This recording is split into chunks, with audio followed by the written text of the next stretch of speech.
hier, vous vouliez y aller pourquoi? Vous y êtes allé pourquoi? Déjà, pour se rendre compte, d'après ce qu'on avait entendu de la première manifestation à Paris la semaine précédente, aussi pour représenter notre région. Hein, donc voilà, donc on a eu la possibilité d'y aller à moindre frais, parce qu'au départ on espérait pouvoir y aller à plusieurs, mais bon, c'est pas évident.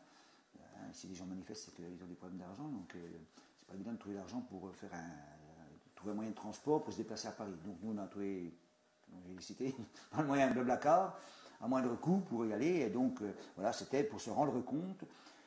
Donc en plus, ils annonçaient, M. Castaner, la veille a annoncé qu'il y avait possibilité donc, de manifester sur les Champs-Élysées encadrés, avec filtrage, présentation de carte d'identité, fouille, donc aller faire une manifestation pacifique avec des gens clean, on va dire, hein, sans rien sur eux, sans armes, sans donc nous, c'est ce qui nous convenait, faire comme ici, une manifestation pacifique. Vous êtes arrivé à quelle heure et qu'est-ce que vous avez fait? On est arrivé environ vers 10h30. Donc il n'y avait encore pas grand monde à l'heure-là, hein, ça convergeait de partout, on a vu des gens de toute la France arriver. Et donc, arrivé aux Champs-Élysées, on n'a jamais pu pénétrer sur les Champs-Élysées. À chaque rue qu'on prenait, perpendiculaire aux Champs-Élysées, il y avait les CRS barrés, c'était barré, on ne pouvait pas. Donc on montait, jusqu'à ce qu'on arrive au boulevard Haussmann. Et donc là, au boulevard d'Haussmann, on est arrivé, il y avait aux alentours du 150 du boulevard Haussmann, des individus, effectivement, qui semblaient ne pas correspondre à des gilets jaunes, qui n'étaient même pas avec des gilets jaunes d'ailleurs, on voyait tout donc, devant nous, on va dire, j'estime une centaine, et quand on a tourné la tête, remontant le boulevard Haussmann, contrairement à ce qu'on entend, des milliers de gilets jaunes déjà à cette heure-là, qui montaient tout à fait pacifiquement, avec à l'arrière des CRS qui, on va dire, les faisaient remonter, quoi. Donc après, tout ce monde-là arrive en contact que j'estime être souvent les casseurs de la suite des événements, et ils sont montés en direction de l'Arc de Triomphe. Et puis là, bon, j'ai fait des films, on voit plus de la fumée. Et ça tire, qui tire, qu'est-ce qui se passe, on ne sait pas. Et des gilets jaunes qui cherchent à partir sur les côtés pour s'évader comme nous d'ailleurs, essayer de s'évader de cette souricière.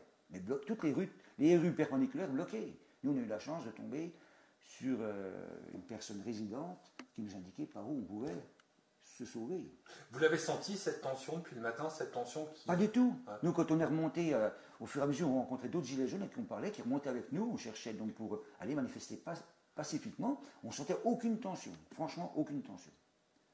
Voilà, c'est ça. Donc après, alors pourquoi avoir dit, vous allez avoir la possibilité de manifester sur les Champs-Élysées encadrés, donc effectivement, après, il y en a qui vont dire, vous auriez été parqués, machin, oui, mais au moins, il y avait des gens qui voulaient manifester pacifiquement, et les autres, eux, ils auraient été maintenus à l'extérieur. C'est là qu'il fallait peut-être les piéger, je ne sais pas.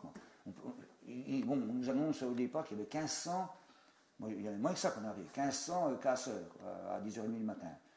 On entendait 1500 casseurs, 300 gilets jaunes, c'est ridicule. Et les 1500 casseurs, même s'il y en a 1500, c'est plus facile à maîtriser que soi-disant, là, d'après eux, des milliers de gilets jaunes méchants. Par rapport à ce que vous avez vu, c'est pas les comptes rendus que vous entendiez quand vous étiez sur place. Vous, par rapport à ce que vous avez vu dans vos yeux, oui. C'est pas ce que vous entendiez. Non, moi j'avais mon portable, j'ai suivi l'information au fur et à mesure sur mon portable, c'est pas ce que j'avais devant moi. Après, effectivement, après ça, les gilets jaunes se sont éclatés en différents groupes dans Paris. On en a recoupé plusieurs, mais qui marchaient tout à fait pacifiquement. Moi, j'en ai pas. Bon, après, on a vu des images, on était peut-être plus sur Paris après, parce qu'il fallait qu'on rentre.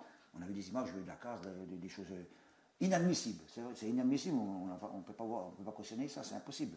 Mais bon, c'est que dénigrer le mouvement Gilets jaunes qui, je pense, en sa majorité sur la France, est pacifiste. Après, il y a eu d'autres villes, on l'a entendu, où il y a eu des problèmes aussi. Mais bon. Ces casseurs étaient identifiables? Moi, quand on arrive sur les champs, sincèrement, au départ de la manifestation, je ne dis pas, au cours de la journée, ça va être compliqué. Mais au départ de la manifestation, moi, quand je suis arrivé au-dessus du boulevard Haussmann, au 150 du boulevard Haussmann, ils étaient une centaine, ils n'étaient pas en gilet jaune, et sur leur profil, sur leur chant, les chants, je ne sais pas ce qu'ils chantaient, mais on voit bien que c'est de la haine, bon, c'était identifiable. Et il y avait donc je ne sais pas si on peut les appeler des snipers, donc ça fait partie du service de sécurité sur les toits. Il y avait un hélicoptère, ils étaient là pour identifier. Il y avait la police aussi intégrée dans le groupe, en civil. C'était facile à identifier. Pourquoi on n'intervient pas à ce moment-là? Pourquoi on pousse les pacifistes gilets jaunes sur ce groupe? Alors après, effectivement, souvent dans les gilets jaunes, il y a aussi qui pètent un câble après, puis qui viennent à faire des actions du même genre. On ne sait pas, un gilet jaune, comme tout le monde, peut-être que s'ils se sentent agressés, il y en a qui réagissent de différentes manières, il y en a qui sauvent, il y en a peut-être qui deviennent agressifs. Donc voilà, après le mouvement s'amplifie. Vous, Didier, qui êtes présent depuis le début ici en Haute-Saône, ce que vous avez vu hier, ça vous a déçu ou ça vous donne encore plus de force? Moi, déjà sur le coup, franchement, ça m'a. Je sais pas, j'ai 60 ans, mais bon, je n'imaginais pas qu'une manifestation puisse être de cette nature. Je dis, c'est la guerre, vous en avez tiré, vous voyez de la fumée partout. Bon, j'ai pas vu de véhicules brûlés hein, à l'heure-là, mais bon, c'est des scènes de guerre. Moi, je ne voyais pas ça. Donc après, moi,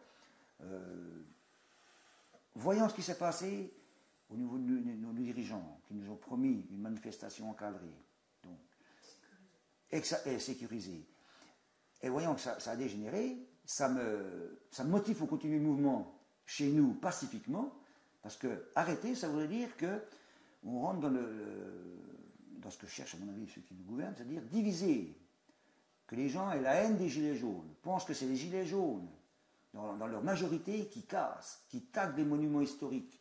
C'est pas ça les gilets jaunes. C'est pas l'image que les gens doivent garder des gilets jaunes. Et ça motive à continuer le mouvement, tout en, et sur Vesoul, je parle sur Vesoul, après on ne maîtrise pas le reste, en restant pacifique. Et après, effectivement, peut-être faire des actions différentes, toujours pacifiquement, qui puissent toucher plus ceux à qui on demande des choses que, effectivement, les commerces, les artisans, etc., ou les usagers de la route, ceux qui vont emmener leurs enfants à l'école, par exemple.